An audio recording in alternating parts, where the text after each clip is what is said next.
عباده الذين اصطفى أما بعد فأعوذ بالله من الشيطان الرجيم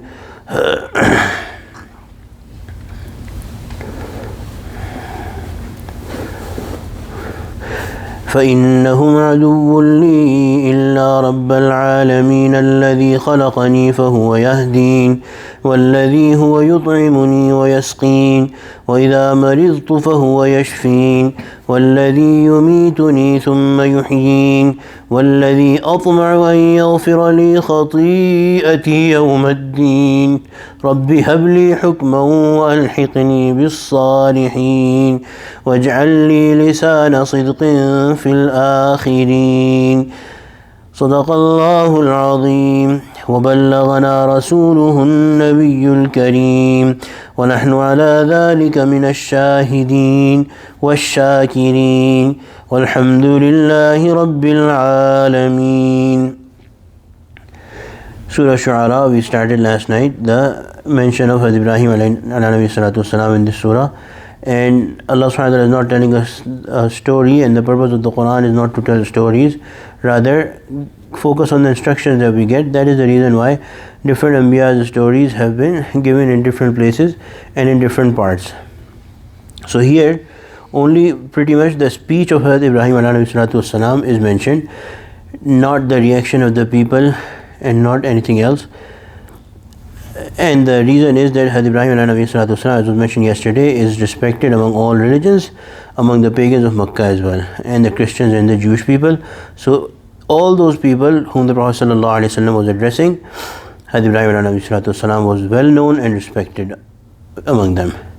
And whatever Hazrat Ibrahim ﷺ said holds a lot of value, or should hold a lot of value, and this is the reason Allah subhanahu wa ta'ala has only mentioned what Hazrat Ibrahim ﷺ said to his people.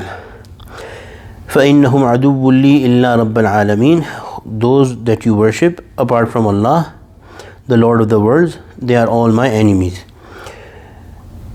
الَّذِي خَلَقَنِي فَهُوَ يَهْدِينَ. Then Hazrat Ibrahim ﷺ went on to tell who is the Rabb al-Alameen, the Rabbul Alameen, the Lord of the worlds.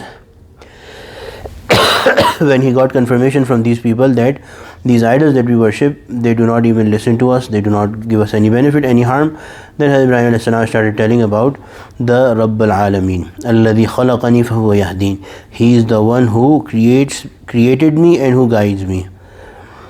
وَالَّذِي هُوَ يُطْعِمُنِي وَيَسْقِينَ, the one who feeds me and gives me drink. Hazrat Ummat Maulana Sharif Sahib Thanvi Rahmatullahi Alayhi has written that therein is a lesson that the Nabi of Allah subhanahu wa ta'ala, right after mentioning creation and guidance, mentioning his worldly needs. وَالَّذِي هُوَ يُطْعِمُنِي وَيَسْقِينَ, he is the one who feeds me and gives me drink. So that means that if somebody says that I don't need worldly things from Allah, then they are basically not on the path of Anbiya. Our worldly needs are also we are very much dependent, and we should ask Allah subhanahu wa ta'ala for our worldly needs. Our beloved Nabi sallallahu alayhi wasallam is known to have asked Allah subhanahu wa ta'ala even for a shoelace. وَالَّذِي هُوَ يُطْعِمُنِي وَيَسْقِينَ وَإِذَا مَرِضْتُ فَهُوَ يَشْفِينَ. And when I fall sick, he heals me. He is the one who gives me health. Therein is respect, a high level of respect, that something that is negative or evil or lowly, for example sickness, Hazrat Ibrahim is referring it that is me. إِذَا مَرِضْتُ. Although the real doer for everything is Allah subhanahu wa ta'ala, but respect demands that we only attribute good things towards Allah subhanahu wa ta'ala, although the real doer of everything is of course Allah subhanahu wa ta'ala. So he said, وَإِذَا مَرِضْتُ, when I fall sick, فَهُوَ يَشْفِينَ, he is the one who gives me health. And this is our way, should be our way with Allah subhanahu wa ta'ala, that the negative points in our life we should not attribute to Allah subhanahu wa ta'ala.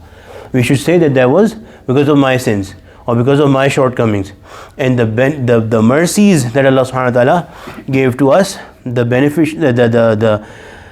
favors that Allah subhanahu wa ta'ala, the bounties Allah subhanahu wa ta'ala has done to us, we should keep mentioning those. In fact, the ulama have written that if somebody says that na'uzu billah attributes some negative attribute and only negative attributes to Allah subhanahu wa ta'ala, they become a kafir.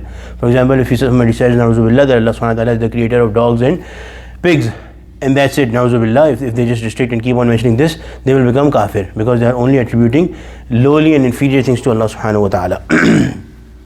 وَالَّذِي يُمِيتُنِي ثُمَّ يُحْيِينِ, and he is the one who will make me die, and then give me life. So he's telling them everything, that you were not there, Allah created you. You did not know anything, you got basic guidance to eat, to fulfill your needs, all of those things. Allah is the one who gave to you. He is the one who gives food to you. He provides for you from the earth, from wherever you get it, and the water that you get or the things that you use to satiate your thirst, Allah is the one who gives to you. Then you fall sick and Allah gives you health, and He is the one who is going to give you death, and He is the one who's going to give you life after death. So there is life after death and there is accountability. All of these things, as Ibrahim alayhi salam very concisely mentioned all of those things. Compared to the people that you are worshipping or the idols that you are worshipping, they don't do anything. وَالَّذِي أَطْمَعُ. Now the next part, the few sentences of this speech turned towards his dua to Allah subhanahu wa ta'ala. Hazrat Ibrahim alayhi salatu when talking to these people, had such a overpowering sense of connection with Allah subhanahu wa ta'ala that he forgot about them and he started talking to Allah subhanahu wa ta'ala. He started talking to directly addressing Allah subhanahu wa ta'ala, and therein there is instruction for those people. Just like the Prophet sallallahu alaihi wasallam is known to have made dua, and therein there was a purpose to teach people as well. So therefore Hazrat Ibrahim alayhi salatu wasalam also, he started making dua to Allah subhanahu wa ta'ala, that I turn away from you people and I make dua to Allah subhanahu wa ta'ala. Therein is, in his public dua, there is also lesson and instruction for people. وَالَّذِي أَطْمَعُ أَن يَغْفِرَ لِي خَطِيئَتِي يَوْمَ الدِّينِ. He is a Nabi of Allah subhanahu wa ta'ala, but still he is saying what? He is the one that I hope He will forgive my fault on the day of retribution, on the day of deen, the day of jaza, or the day of return or retribution. Rabbi habli hukman walhiqni bis salihin. Then he asked Allah subhanahu wa ta'ala, Ya Allah, give me wisdom. This refers to prophethood and the necessary things that come with prophethood. Walhiqni bis salihin, and make me among the righteous. So basically he was asking, he was already a Nabi, he was asking for continued perfect guidance from Allah subhanahu wa ta'ala, which is wahi, and also keep increasing me in my status among the anbiya. Walhiqni bis salihin waj'al li lisana sidqin fil akhirin. And something very unique Hazrat Ibrahim alayhi salam asked, which is that, Ya Allah, make this my destiny, make this such that my description or my mention is with good words in the future generations as well. So herein the Hazrat ulama have discussed a few things. We know that our Prophet ﷺ has said that two things are worse for a man's deen, for a man's religion, than even hungry wolves left in a herd of sheep. So two hungry wolves left in a herd of sheep do not do as much damage as these two things do damage or hurt the deen of a person. One is love for wealth and the other is love for status or respect. And Hazrat Ibrahim ﷺ is asking that, Ya Allah, make it such that I have a good name in the future as well, in the future generations as well. So what we should understand is that hubb jah, or love of status, the one that is for worldly benefits and the one that one asks for or tries to achieve, the jah, the status that one tries to achieve to get worldly benefits and favors from people rather than Allah subhanahu wa ta'ala, and to become arrogant or based out of arrogance, that is prohibited. Otherwise, our beloved Nabi sallallahu alaihi wasallam has himself asked, and this dua perfectly explains it, Allahumma ja'alni fi ayni saghira wa fi a'yunin nasi kabira. Ya Allah, make me small in my own eyes. So in my own eyes I remain humble, I remain a nobody. Waj'alni fi a'yunin nasi kabira, and make me in the eyes of people respectable, high and big in the eyes of people. So Hazrat Ibrahim alayhi salatu wasalam is asking, essentially what he's asking is that, Ya Allah, make me such, which means that give me such good guidance and make me do such good deeds that I have a good respectable name even in the future generations. So basically he's asking for good deeds and good guidance. To ask for status and respect and to maintain one's respect so that people could look up to them to follow deen is a recommended thing. If Allah subhanahu wa ta'ala has given us enough, we should put on nice clothing so that people can look up to us and consider us a role model in following deen. Similarly, we should not go out of the way to degrade or humiliate ourselves so that, na'uzubillah, we don't thinking that we are going to kill our love of status. But if Allah wants people to follow us, then they should be easily able to do it. It should not be hard for them to follow us. It should naturally be desirable for them to follow us. So therefore, such a good name is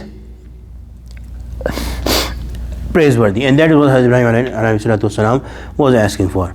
وَجْعَلْنِي مِنْ وَرَثَةِ جَنَّةِ النَّعِيمِ, and he also asked that, Ya Allah, in this world, this, and then in the hereafter, make me among those who will inherit the Jannah, basically, Jannat al-Na'im, the garden full of blessings, the garden of bliss from Allah subhanahu wa ta'ala.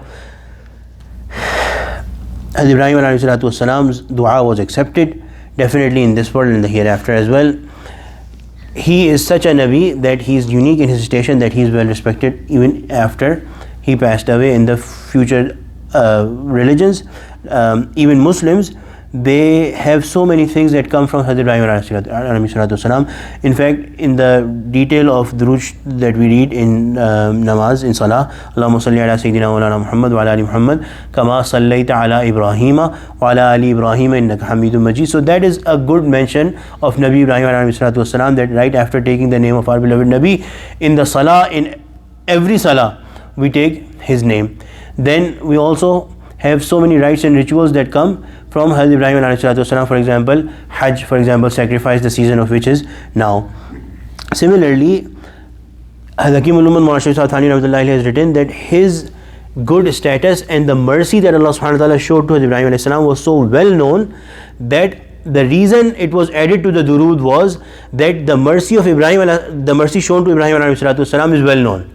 So show mercy upon Hazrat Muhammad sallallahu alaihi wasallam like the mercy that you showed to Prophet Ibrahim ﷺ, not because it was a bigger or higher mercy, but because it is a famous mercy that everybody knows about. Similarly, the reason why we also mention Hazrat Ibrahim ﷺ is because Hazrat Ibrahim ﷺ and our beloved Nabi sallallahu alaihi wasallam, they are of course connected by lineage, but also they are also very close in their Sharia. So all Anbiya, in the basics, in the principles, in the core teachings, they had the same teaching, which is La ilaha illallah, Allah is the only one, don't worship anybody, don't lie, don't cheat people, don't those kind of things, don't kill and other things. But Hazrat Ibrahim alayhi salam and our beloved Nabi sallallahu alayhi wasallam are very close in the terms of the peripheral commands as well. The furu' or the peripheral commands of Shara'i, they are very similar, Hazrat Ibrahim ﷺ and our beloved Nabi sallallahu alayhi wasallam. So therefore Hazrat Ibrahim ﷺ holds a very special station in our hearts as well. ربنا تقبل منا إنك أنت السميع العليم وتب علينا إنك أنت التواب الرحيم. اللهم لا مانع لما أعطيت ولا معطي لما منعت ولا ينفع ذا الجد منك الجد. رب اغفر وارحم وأنت خير الراحمين. صلى الله تعالى على خير خلقه سيدنا ومولانا محمد وعلى آله وصحبه أجمعين. آمين برحمتك يا أرحم الراحمين.